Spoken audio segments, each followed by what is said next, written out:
नमस्कार दोस्तों, मैं डॉक्टर भावेश। आज की वीडियो में अपन बात करेंगे कि प्रोस्टेट ग्लैंड क्या है और ये जो प्रोस्टेट ग्लैंड है वो वाकई शरीर में है तो करती क्या है, उसका क्या काम है। ठीक है, यदि आपको उसके काम अच्छे से मालूम रहेंगे तो आप समझ पाएंगे कि उसकी इम्पोर्टेंस हमारी बॉडी में या उसका क्या महत्व है हमारी बॉडी में। तो प्रोस्टेट ग्लैंड है, मुख्यतः ये आप बात करेंगे पुरुषों में ही पाई जाती है, महिलाओं में ये एब्सेंट होती है, नहीं पाई जाती है, पुरुषों में पाई जाती है। ठीक है, एक छोटी सी ग्लैंड होती है, लगभग लगभग 20 ग्राम की होती है। लगभग लगभग कितने ग्राम की होती है? 20 ग्राम की होती है। और ये पुरुषों की जो सेक्सुअल लाइफ है, रिप्रोडक्टिव लाइफ है, उसको मैनेज करती है। ठीक, डायग्राम में देखें तो ये आपकी किडनी है। ठीक, ये आपकी किडनी हो गई, ये आपका ब्लैडर हो गया, पेशाब की थैली हो गई और ये यूरेथ्रा हो गया। यहाँ पर होती है ये ग्लैंड, प्रोस्टेट ग्लैंड जो होती है आपके पेशाब की थैली के नीचे, मतलब यूरिनरी ब्लैडर के नीचे, यूरेथ्रा के आजू बाजू। और हम बात करेंगे इसके पीछे होता है आपका लैटिन वाला पाइप जिसे हम बोलते हैं और रेक्टम। ठीक है ना, तो पेशाब की थैली के नीचे हो गई ब्लैडर के, मतलब ब्लैडर जिसे बोलते हैं। फिर अलग बात करेंगे यूरेथ्रा, उसके आजू बाजू हो गई। और आपका जो लैट्रिन वाला पाइप है जहाँ से लैट्रिन आती है, जैसे हम बोलते हैं रेक्टम, उसके जस्ट आगे ये होती है। ठीक है, जस्ट आगे होती है। जब भी इस ग्लैंड में समस्या होगी, इस ग्लैंड का साइज बढ़ेगा, तो आप समझ जाइए। ठीक है, क्या होगा? ये जो आपका पेशाब का जो पाइप है ये दबेगा, तो पेशाब का जो फ्लो है वो कम हो जाएगी, पेशाब कम मात्रा में बाहर निकलेगी, बूंद बूंद में निकलेगी। इसके अलावा जो ब्लैडर है प्रॉपरली खाली नहीं होगा, क्योंकि यहाँ पेशाब जमा होगी। ये जब इसका साइज़ बढ़ जाएगा तो ये दबेगी, जिस कारण से क्या होगा, पेशाब बाहर निकल नहीं पाएगी। और साथ में कभी कभी देखा गया है कि ये आपके रेक्टम को भी, मल द्वार वाले भाग को भी दबाती है, जिससे लैट्रिन करने में भी समस्या होती है, कॉन्स्टिपेशन से समस्या बन जाती है, लैट्रिन प्रॉपरली पेशेंट कर नहीं पाता है। और ये जो आपके ग्लैंड में जो स्वेलिंग आती है या सूजन आती है, ग्लैंड का साइज बढ़ जाता है, ये काम कॉमनली आपको ओल्ड एज में 50 साल के बाद ये समस्या मिलती है। ठीक है, लेकिन अभी आज हम बात करने वाले हैं कि ग्लैंड का काम क्या होता है, ग्लैंड करती क्या है। आपको बता दूं, ये जो ग्लैंड है इसका सबसे पहला जो काम है, सबसे पहला जो काम है, जो इसका काम होता है, एक ये लिक्विड सफ़ेद दूध के जैसे, मिल्की वाइट या दूध के जैसे एक लिक्विड बनाता है, जिसे हम बोलते हैं प्रोस्टेटिक फ्लूइड बोलते हैं। क्या बोलते हैं? Prostatic fluid. ये क्या बनाता है? प्रोस्टेटिक फ्लूइड बनाता है।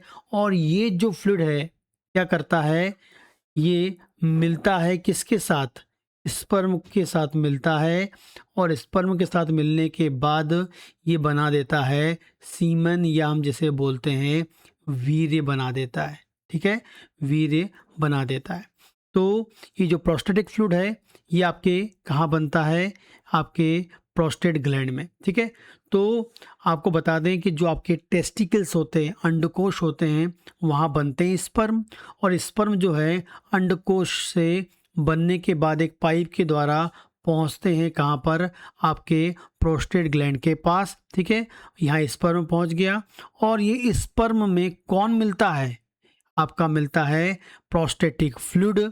ठीक है, तो जो आपका वीर होता है, वीर में दो चीज़ होते हैं, एक प्रोस्टेटिक फ्लूइड होता है और एक होता है वहाँ पर स्पर्म होते हैं। ठीक है, तो प्रोस्टेटिक फ्लूइड जो है वो स्पर्म के साथ मिलकर सीमेन बनाता है, वीर्य बनाता है। ये आपको याद रखना है। ठीक है, तो पहला काम क्या कर रहा है? वो प्रोस्टेटिक फ्लूइड को बना रहा है और उसके सहायता से वो सीमेन को बनाता है, वीर्य को बनाता है।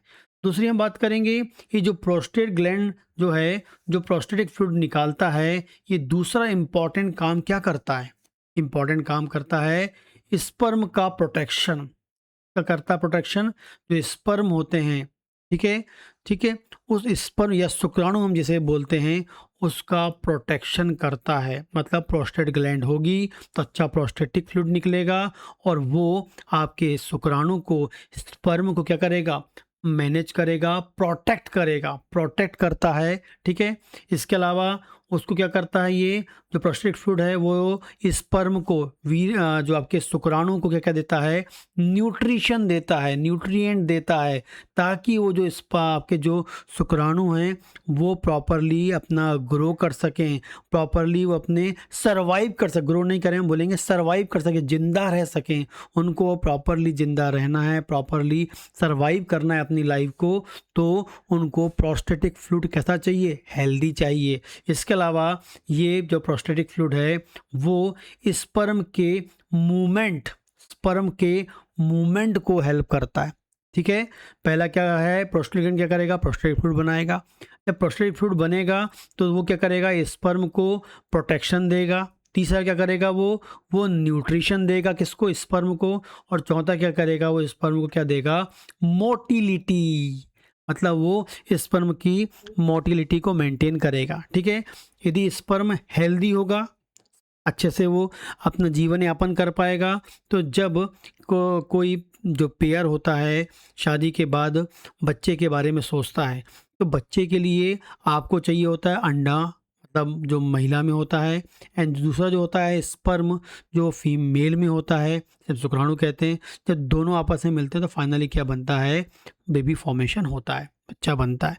तो अच्छा स्पर्म पहुंचाने के लिए, अंडे तक अच्छे स्पर्म को पहुंचाना है, अच्छे शुक्राणु को पहुंचाना है, तो आपको प्रोस्टेटिक फ्लूइड अच्छा होना चाहिए। उस पुरुष का प्रोस्टेटिक फ्लूइड अच्छा होगा तो स्पर्म अच्छे से सरवाइव करेगा, उसको प्रॉपर न्यूट्रिएंट मिलते रहेंगे, उसकी मोटिलिटी बनी रहेगी, जिस कारण से हेल्दी स्पर्म, हेल्दी शुक्राणु अंडे के पास पहुंचेगा और अंडे को फर्टिलाइज करके बेबी का डेवलपमेंट करेगा। तो प्रोस्टेटिक फ्लूइड मतलब प्रोस्टेट ग्लैंड कितना इंपॉर्टेंट काम कर रही है पुरुष में, आपको याद रखना है, इतनी इंपॉर्टेंट है ये प्रोस्टेट ग्लैंड पुरुष के लिए। इसके अलावा बात करते हैं, पांचवा फंक्शन बात करेंगे, ये फर्टिलिटी मतलब फर्टिलिटी में हेल्प करते हैं। फर्टिलिटी मतलब क्या होता है, वही आपको बताया मैंने, प्रेगनेंसी में हेल्प करते हैं। यदि किसी को प्रेगनेंसी नहीं हो रही है तो हो सकता है, और यदि समस्या पुरुष में है, मेल में है, तो हो सकता है कि उसका प्रोस्टेटिक फ्लूइड अच्छा नहीं होगा। प्रोस्टेटिक फ्लूइड अच्छा नहीं होगा तो उसका अंत से क्या होगा, स्पर्म की जो है न्यूट्रिएंट नहीं मिलेगा, स्पर्म को जो सब क्या क्या प्रोटेक्शन चाहिए वो प्रोटेक्शन नहीं मिलेगा, एंड स्पर्म की जो मोटिलिटी होगी वो आपकी ख़राब हो जाएगी। ठीक है, तो किसी भी फर्टिलाइजेशन के लिए, प्रेगनेंसी के लिए स्पर्म का हेल्दी होना ज़रूरी है, और उसके लिए प्रोस्टेटिक फ्लूइड का ठीक होना ज़रूरी है। अगला छठवां हम बात करेंगे, ये क्या करता है, स्पर्म को, ये हम बोलेंगे प्रोटेक्ट करता है। प्रोटेक्ट करने के बारे में बात करी तो इसमें स्पेशल प्रोटेक्ट की हम बात करेंगे, तो कैसा प्रोटेक्शन देगा, या हम बोलेंगे वो इन्फेक्शन से बचाता है। क्या करता है, इन्फेक्शन से प्रोटेक्ट करता है। किससे प्रोटेक्ट करता है, इन्फेक्शन से। प्रोस्टेटिक फ्लूइड जो होता है वो हेल्दी होगा तो जो स्पर्म है उसको बैक्टीरिया से मरने से बचाएगा। ठीक है, या बोलेंगे जो वीर्य है उसमें इन्फेक्शन ना हो, वीर्य में इन्फेक्शन पैदा ना हो, या वीर्य इन्फेक्टेड ना हो बैक्टीरिया से, फंगस से, तो उससे बचाने के लिए भी प्रोस्टेटिक फ्लूइड बहुत ज़रूरी होता है। हेल्दी प्रोस्टेटिक फ्लूइड, अच्छा प्रोस्टेट ग्लैंड, अच्छा प्रोस्टेटिक फ्लूइड, तो आपके वीर्य में, सीमेन में किसी प्रकार का बैक्टीरिया, वायरस आपको नहीं मिलेगा। तो इस प्रकार से ये जो प्रोस्टेट ग्लैंड इतने इंपॉर्टेंट काम करती है हर पुरुष में, ये जो प्रोस्टेट ग्लैंड है इतनी ज़रूरी, इसकी इम्पॉर्टेंस कितनी है आप बताइए। ठीक है, तो ये आपको पता होना चाहिए। तो इसको हेल्दी रखने के लिए अच्छे न्यूट्रिएंट लें, अधिक से अधिक जो आपके फ्रूट्स हैं वो प्रॉपरली लें, वाटर इनटेक मेंटेन करें। ठीक है, तो ऑटोमेटिकली आपकी जो प्रोस्टेट ग्लैंड है उसकी फंक्शनिंग मेंटेन रहती है। यदि किसी प्रकार की समस्या आती है तो आपको थोड़ा डॉक्टर से कंसल्ट करना चाहिए।